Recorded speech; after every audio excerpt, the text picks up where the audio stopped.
I want to come and move from a place of curiosity.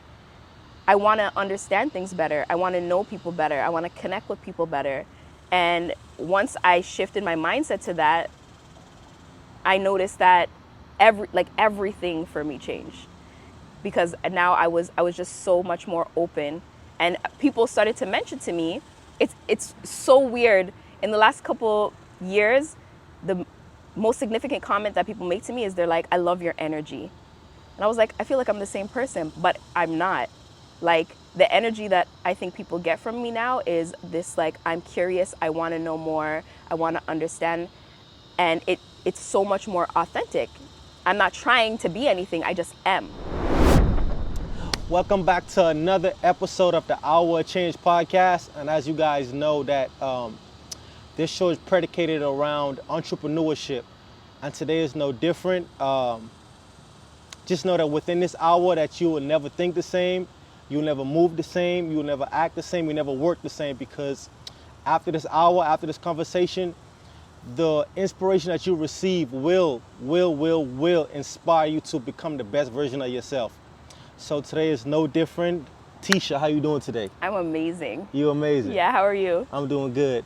The first question I want to ask is, what's on today's episode of Tisha the Contract Her? On today's episode of Tisha the Contract Her, I am preparing for a speech that I'm going to be doing tomorrow at the 7-Figure Boss Summit. 7-Figure Boss Summit. Yes. What is your speech going to be about? This is going to be the first time I'm telling my story. So through my Instagram platform, I have told bits and pieces of what's kind of gone on in my life, and I've taken people on this journey. But unless you know me personally, a lot of people have not actually heard my full story. So this is going to be the platform that I use to tell that. Let's go. Yeah. Let's go. I'm ready. Yeah. I can't wait to hear it. I know it's going to be an amazing time. I hope so. I'm really excited about it. I'm actually way more nervous than I ever anticipated. Why? I don't know. Honest to God, I don't know. You would think that telling your story would come really naturally. Right. But it feels so much more vulnerable than I'm used to. Well, just remember that your story isn't for you, it's for somebody else. So you want to help someone else get through the place that you was once at. That's what it's about. Yeah, that's it. That is what's propelling me forward. Got you. So every time I think about it, I'm like, you totally got this, Tisha. It's gonna be fine. And the most important thing is, providing something that people could connect with. And I think, through social media, a lot of people have connected with my story, the bits and pieces that they've gotten. Right. I think this is just going to take it to the next level when people are like, okay. Most definitely. This makes sense. So another question is, I seen that you recently stepped away from your full-time job. I did. What was that like, that moment? It was terrifying. The last thing I seen, you tapped that paper and you was like, I'm out. Yeah. This came so much more quickly than I had ever anticipated. People, and I think when you and I had our other interview, I think you probably asked me about that. I did. Yeah, what, when do you know what's going to happen? Right. How long are you going to be able to multitask these things? And I really felt like I was going to make it through the end of the year, to be honest. But it's just one of those things where you feel like God shows you a very clear path. And on that path was not my full-time job. It was to build out my business, to build up my brand, and to make a greater impact than I was able to make at my daytime job. And so I just knew. You just knew it was time. Yeah. You was there for 20 years, I think you said? So I've been a social worker. I have a master's in social work. I've been doing this since I got out of high school. Right. Even before, actually, I was working in social services. So I've been working as a social worker for almost 20 years now. The place that I've been working at, I've been there almost 3 years. So I've moved in, right, to several different places, different countries, different states. Right. I've worked in all different parts of the social work field. But what's interesting is that even though I'm leaving that job, I'm not really leaving social work. I'm really redefining what social work looks like. A lot of people ask me questions about, how do you move from being in social services into construction? And it doesn't it doesn't click, it doesn't Right. connect. But when you think about it, it actually is much more similar than you first notice. In one space, I'm building at social work, I'm like building up people's lives and providing them with tools and resources. And in the other space, I'm building up real estate. And realistically, now I have, with the Contract Her, I've figured out a way to merge both of these things that I love so much. Right. And I'm really excited about the coming months and years because the Contract Her brand is going to be so much bigger than I even had fathomed. Right. So it's going to be an amazing journey for people to continue to follow me on. Speaking of the journey and speaking on the Contractor brand, you came here to Houston, took a class, learned the skill. Where did that come from? Like, what made you wanted to do that? So I find myself to be a very artsy type person. I really like to create things. So I had tried my hand at doing accent walls on my own, and I was pretty good. Right. The first one I did was actually in a salon, my hairdresser's salon. I did a reno job for her, and that was the first accent wall I did, and I loved it. Like, I just cutting the wood, painting, all of the design elements, I really loved it. But one thing about me is if I'm going to do something, I want to be the absolute best at it. And I'm willing to put in the work to do that. So I took the class here with CK Wall Designs, which is almost exactly a year. A year ago. A year ago. Yeah. Who would have known that I would have been here Right. a year later? And so when I took that class, I felt I was a beast after that. I was like, okay, I'm going to dominate this. And I did. I did really, really well with that. But then again, you know, that's why they say God laughs when you plan. I thought that was going to be it, like a side hustle, Right. you know, doing these accent walls, and it quickly took over everything. And then it expanded, and people asked me and wanted me to do more things. It just continued to spiral and to snowball. That's such an amazing story because, you know, for a lot of people, business takes a little time before it to start to really pick up. But you are experiencing what you are experiencing in less than a year. And that's amazing. Yeah. That is so amazing. And then I want to touch on something you said that you like creating. I actually believe that it's in our makeup to create. I feel like creation is, in order to be fully fulfilled as a human, I think that creation is a part of that. And I say that because, you know, that's the formula that God used when he created everything. Creation gives you leverage, right? And then you have connection, and then you have contribution. And once you complete all three of these things, you feel fulfilled. I like that. So now that you're creation, now you're going to have your contribution, and you're going to have connection to all these different things. So I feel like now you're going to start to live a much more fulfilled life. Not saying that you was not living a fulfilled life in the social work aspect, but Right. I just feel like creation is a part of our makeup. And as a matter of fact, while I'm here on creation, what's the first thing that God ever tells us about God? Say it again? What's the first thing that God ever what's the first thing that God ever told us about him? He created us in his image. So what does that make us? If he's a creator, then what does that make us? Creators. It's natural for us to create. Right. But I just believe that some people, they don't know how to make money from their creativity, so they fall into just helping someone else create the thing that they're working on. Right. And I'm sorry I just went down the whole rabbit hole, but No. that word create is just such a powerful word to me. Yeah. So I just had to like get it all out just now.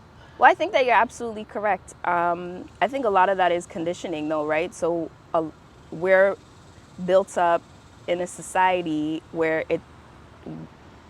they're trying to build employees, right? So, you know, we go through school and we do all of these things that seem to make sense. You go to school, you get a job, you know, lots of people, they want to get like a government job because it's comfortable, it's safe, you know, you get this retirement or whatever. And a lot of this stuff that is structured to stifle our creativity, in my opinion. And so sometimes you have to, I mean, some people it's really natural for them. We have to think outside the box though. I agree. 100%. That I don't even want to get on that subject of like school and because it's just it is a serious rabbit hole. It is. I don't even want to go down that hole right now. But I've seen a lot of your masterpieces that you have created. Where does the inspiration come from to do them? All over. There is no specific place that I get my inspiration from. Different places that I go, different people that I interact with, other people's artwork, all of it is an inspiration. An interesting thing about me is that despite the fact that people see these beautiful pieces of art and all the things that I'm able to create, I actually don't really consider myself a very innovative person in terms of like coming up with an idea from scratch. But if you give me like the smallest thing, like a little seedling, I could grow that out of control. Right. So I look for inspiration. I shouldn't even say I look. Inspiration, it's natural. Things that you connect with, things that you see. You know, I might go somewhere and have saw something months, years ago, and it connects at a time, you know, in the present. So there's no one specific place. Well, is one specific thing that I did see you create, maybe you could tell me we get the inspiration from for this one. I think it was in a bedroom and it had like some wood coming over the top and it had lights on it. Oh, the canopy. I call that the canopy. Where did the inspiration come for that one? Because I ain't never seen that before. Yeah, so I saw somewhere out in the world, someone did something similar where they had the wood slats that went up the wall and onto the ceiling. And I thought it was really beautiful. But for me, everything has to be like, I got to take everything up a notch, right? So I was doing this installation. That was actually in my bedroom. And I had done my room about 2 or 3 different times. There was multiple accent walls in there. And I wanted to do something with lights. And that actually became like my signature, the Contract Her look. And when you watch the process of that on my Instagram, like my highlights, you see how it evolved as I was going through the process. I was like, I want to put lights, but I don't know how to, and like how to recess them so the lights were behind it. Like, I think the most important part that kind of sets me apart from other contractors, other artists, is my critical thinking. Like, you give me a problem, I'm going to solve that by any means necessary.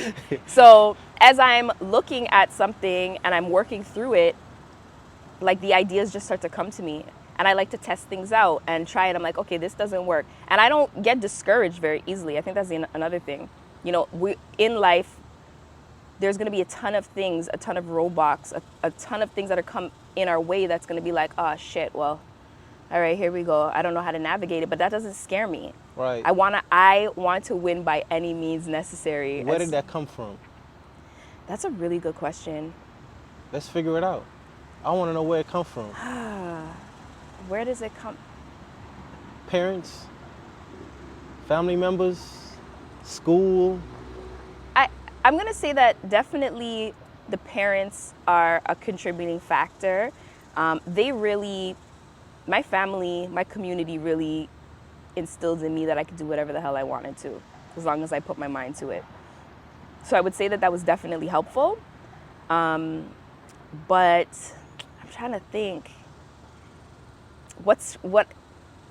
When I'm trying to think of the answer for that, what I keep being drawn towards is like, as a kid, at a very young age, I felt like people tried to put me in a box. Because you look like this, because you sound like this, because you came from this, that like this is what it's supposed to look like for you. This is what life is supposed to look like for you. And I don't know what that initial thing was, but I never wanted to be in that box, whatever the hell it was. Like if you looked at me and you're like, oh, but you look, I want to do the exact opposite of whatever the hell it is that you made the assumption about. And so I think that really informed the way that I move throughout the world. And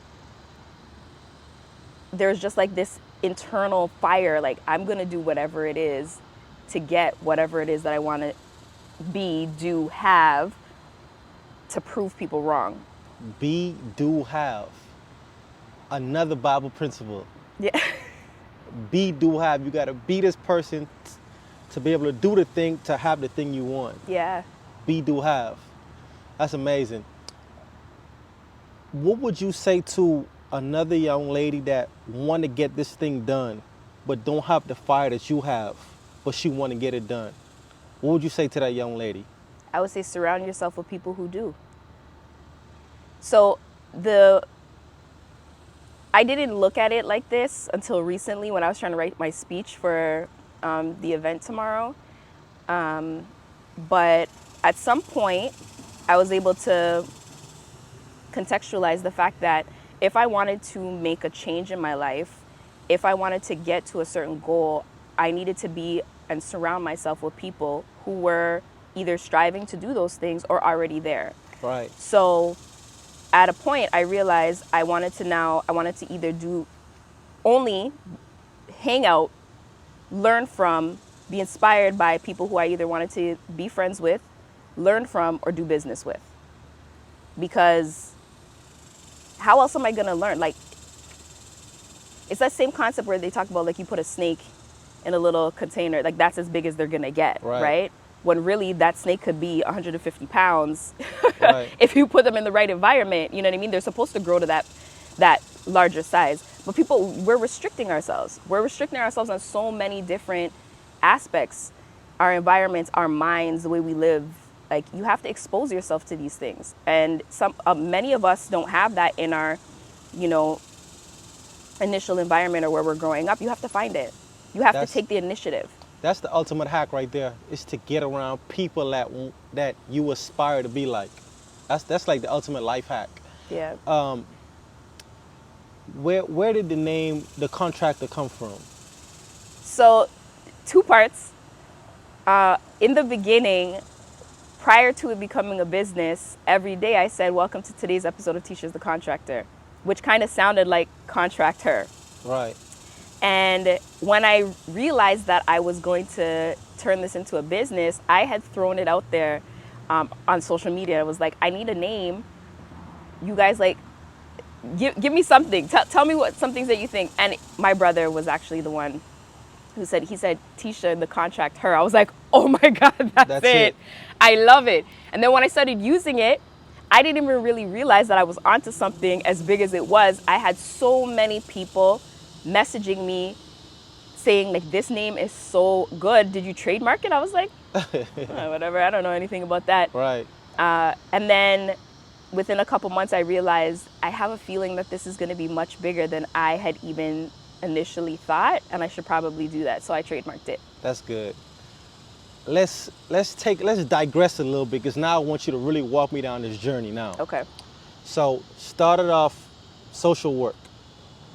You came, took the class.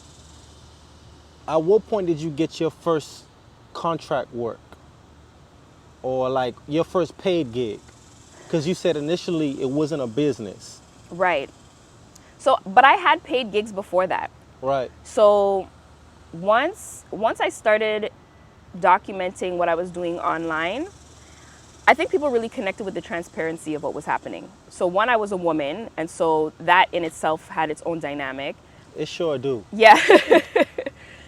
And then I was really just being transparent about the journey of, like, I didn't know what the hell I was doing. Like, just being realistic. I had no idea. I was figuring the shit out as I was going, but I was being transparent about that. I wasn't presenting as if I knew everything. I was like, oh, this worked. And I was like, shit. Okay, this didn't work, guys. You know? And so a lot of specifically women connected with that. And there was an instant, I want to say, level of trust with me. The primary bulk of my clientele is normally women. And it's because many women who have worked or own homes, rental, whatever it is, have worked with contractors who are primarily men who have ripped them off. And so with everything that I do, there's always going to be an element of education. It doesn't matter what it is. I go in, I do accent walls, anything that I'm teaching, I talk to people about the materials, and so people have an understanding of where their money is going, Right. how to maintain things, how to fix things on their own. So long before I took that class, I was getting paid jobs to do different things for women who were like, I love what you're doing, I love how you're doing it, and I would much rather spend my money with you and have this relationship where I know somebody their intent is not to rip me off, who are Right. going to be transparent if there's a bump in the road, if something doesn't go as planned. And that's also going to provide a level of education to me as we go through this process. So I was definitely getting jobs before I did that class. I want to put a pin in this conversation for a second, and I want to talk about what you just said about being transparent and not posing as if you knew everything. Because I think that on the opposite end of that, that is the thing that stifles people's growth. Pretending like they know everything and not being transparent. And I said it because I think I was that person at one point. I know I was that person at one point that didn't want it to get started until I had everything figured out. But I've come to learn that the journey is much more appreciative as you just go through it. The lessons you learn through the journey are more important than trying to start once you have everything figured out. So you just taught me two valuable things that I knew, but just to hear it again, it's like, okay, just keep going. You don't have everything figured out, but just keep going. And then also to keep being transparent, because transparency leads to freedom. Like, with you being transparent, you might help someone else. Right. So I do appreciate that. I was just thinking about that as you said it, like, that's beautiful, because a lot of people can't be transparent. Yeah. And I don't want to pretend that it was always like that for me either. It wasn't. So in my life, in my friends group, educationally, in my work environment, I often was, and I don't want to sound cocky when I say this, but I was often the smartest person in the room, right? And that was, it just was, because I always, I work so fucking hard all the time, right? I want to be the best, and that's not a joke. I really want to be the best at something. But it got to a point where I realized, I was stifling myself. How do I learn like that? I can't learn if I know it all, I know all of these things. It's nice to feel like, oh, okay, I'm smart or whatever, but you can't grow like that. Right. So the last, I'd say, maybe 2, 3, 4 years was really a time of personal, as a result, professional growth, where I had to acknowledge, you do not know everything, and you got to stop acting like you know everything, for real. And it's interesting how that worked out for me. I don't mean to cut your wisdom, but at what point did you realize that? What was the thing that was going on where you was like, you know what, you got to stop now? What was going on, if you could remember? So in the last probably, so I got a divorce, and during the divorce, life was just upside down for me, and I couldn't grasp, I felt like I was grasping at straws all the time. I couldn't get a hold of anything. And I remember thinking to myself, I'm so used to being in control of all the situations and everything that happens around me. And I'm like, oh, I got this handled because I know this and I can navigate this and whatever. And I was like, I can't navigate none of this shit. You losing your mind. You got to let go. You have to let go of this. You cannot control everything. And you have to be willing to learn and not come from this perspective of, how do I explain this? Even when I was learning things and listening to other people, I was coming from oh, but I already know this part. I wasn't fully open to listening to everything and to absorbing all this other information. I was like, your life is in shambles. You Listen to somebody. You need to start from scratch. Right. You need to start from scratch. Your energy's all messed up. And also I feel like years ago, I was always trying to portray, or what I wanted people to perceive from me was that I had a level of knowledge and I was trying to share it, but it came off as cocky to people. And that was not my intention, but it was that Right. It is what it is, right? So I didn't want to present like that either. I want to come and move from a place of curiosity. I want to understand things better. I want to know people better. I want to connect with people better. And once I shifted my mindset to that, I noticed that everything for me changed, because now I was just so much more open, and people started to mention to me, it's so weird. In the last couple years, the most significant comment that people make to me is they're like, "I love your energy," and I was like, I feel like I'm the same person, but I'm not. Like, the energy that I think people get from me now is this, like, I'm curious, I want to know more, I want to understand, and it's so much more authentic. I'm not trying to be anything, I just am. I don't think you could have said it no better than that. Because I see the whole picture you just painted, I see it clearly. I see exactly where you're coming from. And I had a question on my mind. I'm trying to think about it. Oh my gosh. Something you said that I definitely wanted to piggyback on. But I'm going to skip it and come back to it. Come back to you. I'm going to come back to it. So we started talking about all this different stuff, right? And I just remembered. Let's tell everyone what it is exactly that you do. Okay. Because I see the accent walls. But is it more to it? I'm coming from a place of curiosity right now. I want to know the full spectrum. Okay. So what is it, everything that you do? So the Contract Her is a design studio and an academy. And so we do interior design, renovation design as one component. And then the other component is teaching. So I do 3-day DIY workshops for women to help them protect their investment, whether that's their own homes, whether it's rental properties. A lot of my clients are women who are getting into, Airbnbs or doing real estate investment. And so it's just the feeling that I got when I started to learn how to do these things and realize that I could fix and do things on my own and save money while doing it. I really wanted to be able to provide that same feeling to other people. Right. And these skills to build capacity. Because I was teaching people as I was going anyway. I come into your house, you're like, oh, I just want you to come and fix this. And I'm like, but this, and this, I'm showing you all this stuff, right? So I was doing it anyway. I just structured it in a way to better fulfill that mission. And then as a result of that, it has kind of continued to snowball, as everything has done. And I had a lot of people who were reaching out to me and asking for mentorship. And not necessarily because they were in construction or they wanted to get into construction at all, but really about, like, how do you change your mindset? How do you prepare yourself and support yourself for ongoing success?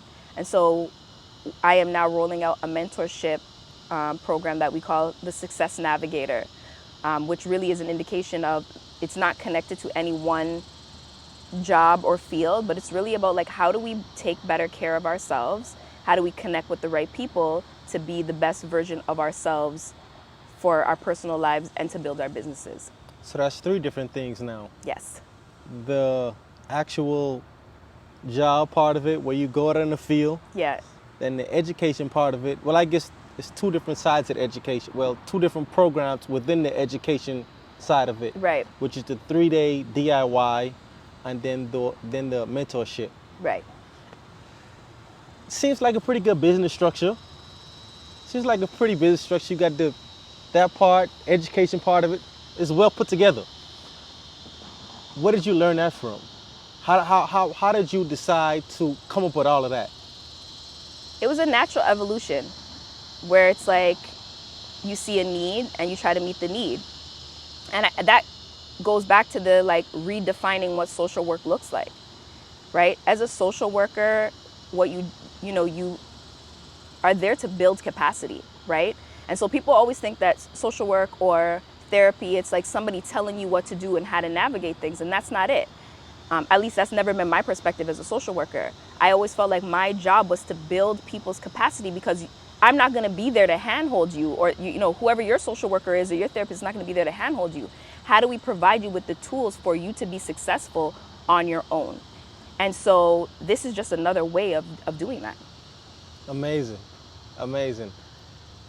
I'm up to copy that business structure as well. I'm up to copy that. Which part of it do you enjoy the most? All of it. I can't say that there's one piece that I enjoy more than others. There are different components that I find that are extraordinarily fulfilling for me. So when I'm actually doing the physical work, that meets a personal need for me because I like to be creative and work with my hands. And so when I build something or I fix something and I step back and I see what I've been able to accomplish, right, that has its own level of fulfillment. And then when I'm doing the teaching, there's a moment in every single class where I teach the students how to use the miter saw and they make their first cut, and I swear to God, their eyes light up. Like you could just see, they're like, oh my God, I could do whatever I want. I'm gonna build everything. So during my class, that is always my favorite part of the class because I could see that spark that's been lit in them. So, and I, they're so excited and they really feel like they've gotten so much value and connection out of the class. So that has a whole level of fulfillment. And then from the mentorship side, a little bit similar to that, where we have these conversations, and again, when we use that social work therapy piece as a comparison, good therapy is not somebody telling you what to do. It's when they ask you the right questions to elicit the information from you. And so you have come up with these ideas and these solutions on your own, and you're so much more invested in moving and working through that. It's the same thing with the mentorship. You speak with people, you ask the right questions, you provide the right, resources, and you watch them create and come up with the answers to the questions that they didn't even know that they wanted to or needed to ask. That make a lot of sense. So basically you ask the right questions that forces that person to think about the answer that they need. Yeah. Instead of holding their hands all the way through. Right. And then people are much more invested in what's taking place, right? If I tell you, you need to do A, B, or C, and you're like, okay, even if you feel like it's gonna work, you're like, all right, well, I'll just do it because this is what they told me to do. Right. But if you have worked through it in your brain and you're like, okay, this is the problem. Oh, okay, now I see I need to do this and this. Oh my God, I got it. Like the ownership that you have in that significantly changes the way that you moving forward. So through the mentorship program and the success navigation, it's really about ensuring that people are invested in what's happening for themselves. Like I'm not coming with any magic answers for anything, but I'm providing a safe and structured environment for you to be the best version of yourself that you can be. Gotcha. Now let's walk through this process of, let's say I'm a client. Mm-hmm. I want to book you. And this is for someone that is starting this business, but they don't know just the intricacies of how the whole business system works. Mm-hmm. So let's go through that process for a second. I'll call you and be like, hey, Tisha, I got this wall I want to get done. How does that conversation go? So the first thing that people do is they book a consultation with me. And that's really to gather all the information I need to be able to provide a accurate quote. So I need information about the measurements and the design and where it is and all this kind of stuff, because there's so many different pieces that dictate what the price is, The price for a 10 by 10 wall on the first floor is not going to be the same as the price for a 10 by 10 wall that's on the third floor that also wants lights in it, right? What's the difference? You're just walking up some stairs. Yeah. When you have to cut, I have to laugh because I learned this the hard way. I did a wall that was not a very complicated wall in a client's house who lived in like a stacked condo townhouse, but I had to cut all of the wood in the garage and walk up 3 flights of steps. And when you're cutting, it doesn't matter how many times you measure, you have to make adjustments. So imagine having to make 3 adjustments on a piece of wood to ensure that it fits between 2 other pieces, and having to walk up those steps 3 different times. 3 different times. Right. And that was only one wood. I cut like 50, 60, 70 pieces of wood to complete these jobs. Sometimes I have walls. I did an accent wall. It was a 20-foot ceiling that I did a really tall, like a fireplace. I had to hire extra help. Somebody had to stand at the bottom and stay at the bottom of the ladder to make sure that it was safe. So now I got to hire somebody else. So there's all these different factors. And a lot of people, like, sometimes they'll send me inspiration pictures of like some super intricate design. When you've got to cut 50 pieces of wood just to do a piece that's this big, all of those things you got to take into account. And I learned them the hard way. The hard way. Yes. At least you learned it. I did. At least you learned it. So some advice for a young lady that want to get in the industry, but she don't know how to or where to start, right? But she just know that it's something that she really, really want to do. Mm-hmm. What's the first piece of advice would you give to her? Come to my class. Come to your class. Yes. Let's talk more about the class. How could they find it? What is it about? What all comes with the package? Let's talk about that. Okay, so the class is a 3-day, usually a Friday, Saturday, and Sunday class where I teach the fundamentals of electrical, plumbing, drywall repair, paint, woodworking, and we do epoxy. So hold up. So you know how to do all of that? Electrical and plumbing, you know how to do all that? Absolutely. I need to be in the class too then. Yeah. 'Cause I need... It's only for women right now. But yeah, I teach all of that. I also talk about like project management and the cost of materials and things that are renter friendly, and also talking about what things bring value if you're a homeowner. So things that you should, if you have limited money and you want to do some upgrades, what are the things that you should focus on that are going to, you know, increase the value for you as opposed to just things that you think look pretty. Right. We also, everybody gets a tool bag that has essential tools in it that people didn't even know that they needed, but they do. And then we provide breakfast and lunch to keep them fueled during that 3 days. So, and the other part of it that's really, really amazing, again, everything is always going to come back to that sense of community, right? Building community. Because this field is dominated by men, there aren't a lot of women out here. So I'm building a community. You're now part of the Contract Her network where you can connect with like-minded women, but also you have direct access to me. So like, for example, after my first class, I had a young lady who her water heater broke after 3 weeks. I was the first person she called. I had 2 different referrals that she could use to get her water heater fixed. So just being able to tap into that network and knowing that anybody who I refer for any jobs are thoroughly vetted. So I'm not sending any people willy-nilly and be like, oh, I heard so-and-so. Like if I haven't worked with them directly, then they will not be getting referred. That's actually like the biggest part of it, the network. Yeah. That's I like that. Everything that you got going on is like, it makes so much sense. Thank you. I like it. And this is just the beginning. It's super only the beginning. The amount of ideas that I have, that's why I say every day I wake up so friggin' excited because there's just so many things that are in the works. Some days I have to remind myself, like, Tisha, stay focused because you can't do all of these things at the same time if you want to do them really well. But I have multiple things lined up.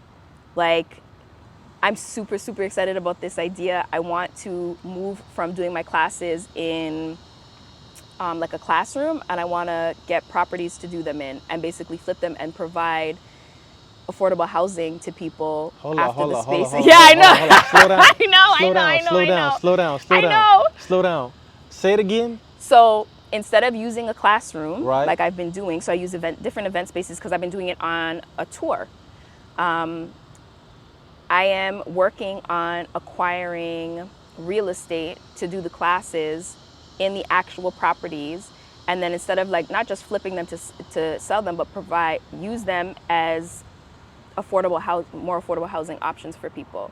So if you're thinking, if we have a 2 or 3 bedroom home, Right. and because we're going to use it for the class, like these are homes that are going to have, like, every room is going to have accent walls in them. There's going to be epoxy floors and countertops and all this kind of stuff. Like all of these incredible upgrades that you would never get in a regular home. Right. And and be able to offer them at an affordable rate for people, rental spots. So I'm like, but like everything just takes so many different pieces. There's just so many things going on. So that's just one of the many things that I'm thinking of. I got an idea too. Do you? We're going to talk Yeah, about it okay. after. I got an idea. You have said that you are in the industry that's mainly dominated by men. Mm-hmm. What is that like for you? What does that look like for you, being in the industry that's dominated by men? I always find this question really hard to ask because... To ask or to answer? Or sorry, to answer, because I don't know, it doesn't... For me personally, it's not a thing. I don't care. Like, I don't feel like it hinders me, that it's problematic for me. I think that comes from that same thing we were talking about earlier. Like, I'm used to people looking at me since a really young age, like, and trying to decide what I'm capable of or not, and questioning that. And so it doesn't, I don't know, it's not a thing for me. I'm just like I'm focused, I'm in my own lane, I'm doing my own thing. I don't care if guys think that it's, that I know what I'm doing or not. I feel like my work speaks for itself. And to be honest, I think that I get, especially because I drive this big pink pickup truck, right. Like they think it's so badass most of the time. Like I go to Home Depot and these guys are like, what? Nah. They're looking like, right. They're like, this is cool as shit. So I feel like they give me, people have been showing me love. I'm not gonna lie. Men, women, people who are in the industry, people who are coming from a completely different, field. I feel like people have been giving me a lot of love. That's amazing. What has been one of the most challenging projects that you've worked on? And how did you get through it? 100%. The accent wall that I did for the fireplace, that was the 20-foot ceiling. I almost threw in the towel. So this was the tallest wall that I had done. I did have an assistant who came and helped me. And I had bought this like 12-foot scaffolding. And I had set the scaffolding up before, like I messed around with it. Right. But so I went to the client's house the day before to set because the scaffolding takes, like an hour or 2 to set up. So I went the night before to get everything set up so that the next day when I started the project, it would be ready. Right. And I got up on the scaffolding in this house and my knees were shaking. And I was telling, a friend of mine was there with me helping me put it together. And I was looking at him and I was like, yo, I can't do this. I can't do this. He's like looking at me. He's actually my lawn care guy, right? So I was like, I didn't have anybody to help me. I'm like, can you come help me put this up? He's looking at me like, I don't know what to tell you. I was terrified. I was like, there's no way I could do this. I'm actually really scared of heights. So I don't know why the hell I agreed to do this. Like it was really, really bad. But again, just like anything that makes me nervous or it's new, like I have to have a conversation with myself. I'm like, the only thing that's stopping me from doing this is me. That is it. Nothing else. It's not an impossible job. You are terrified, but you have to get through it. It's not an option. So I showed up the next day with the wobbly knees and I just got that shit done. And over time, as I just pushed through it, I was like, you could do this. You could, like, literally, I'm talking to myself. The people who I was doing the job for probably could hear me like, you could do this, you could do this. You could do this. And over time, like, I was so focused on like, just do the job. Stop thinking about it. You got to get up on the ladder, get it done. And then, after 20 minutes of standing on the ladder, the knees start to stabilize and you got it done. We got to get it done. You got it done. That's what's up. From a client's perspective, what was one of the most challenging experiences that you had with a client?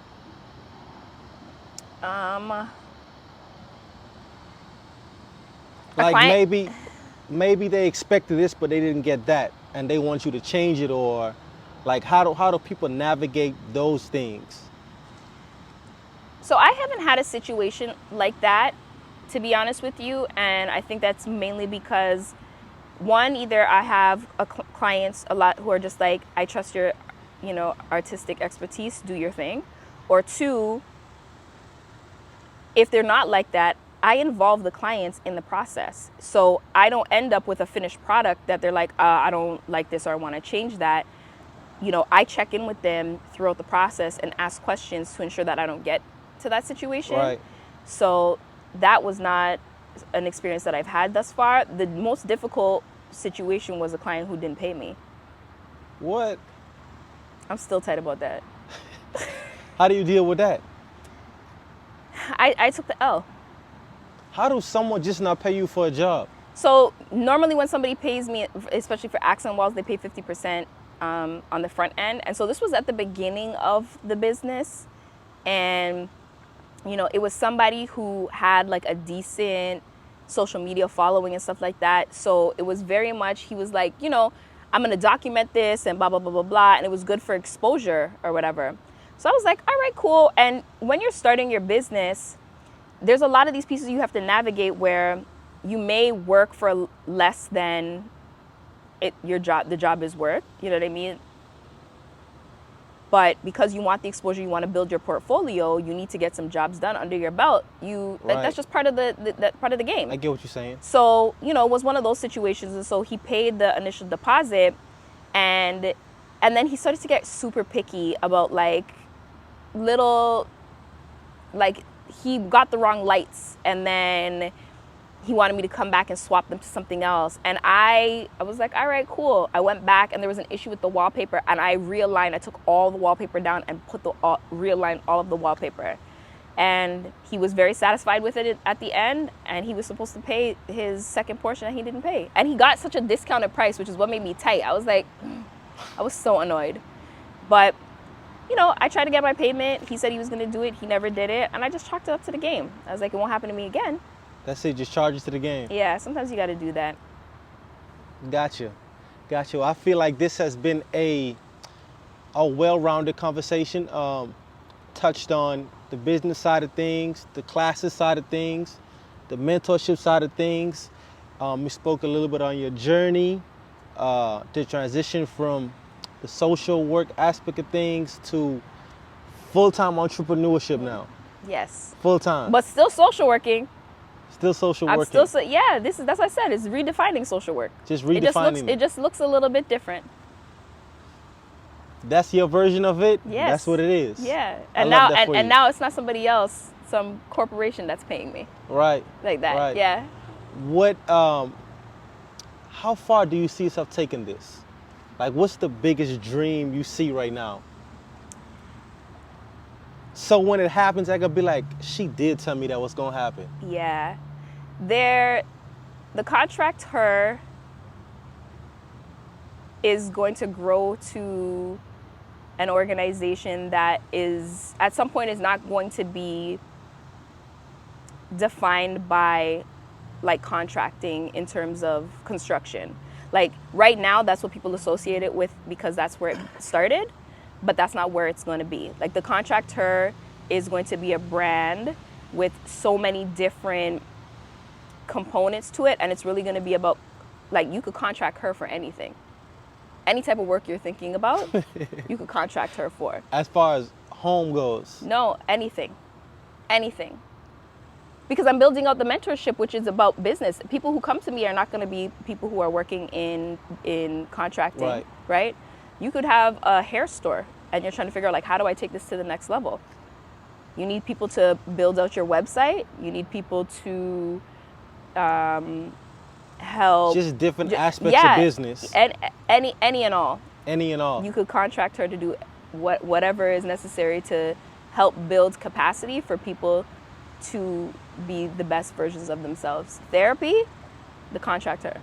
I love that. Right before we close, I met this guy. I went to Atlanta and I met this guy, Sheriff Diop. I stayed at his Airbnb, and one of the most brilliant minds I've ever spoke to in my life. And I was telling him about my podcast, and the next morning he brought me a sheet of paper just with different ideas that I could add to the podcast. And there was one specific thing that really stuck to me, and it said, the world is listening.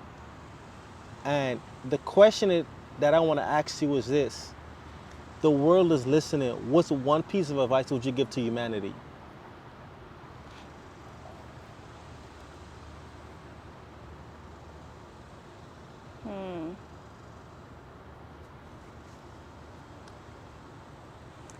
So I answered this question before, but now I feel like I need a different answer for this. What will I tell people?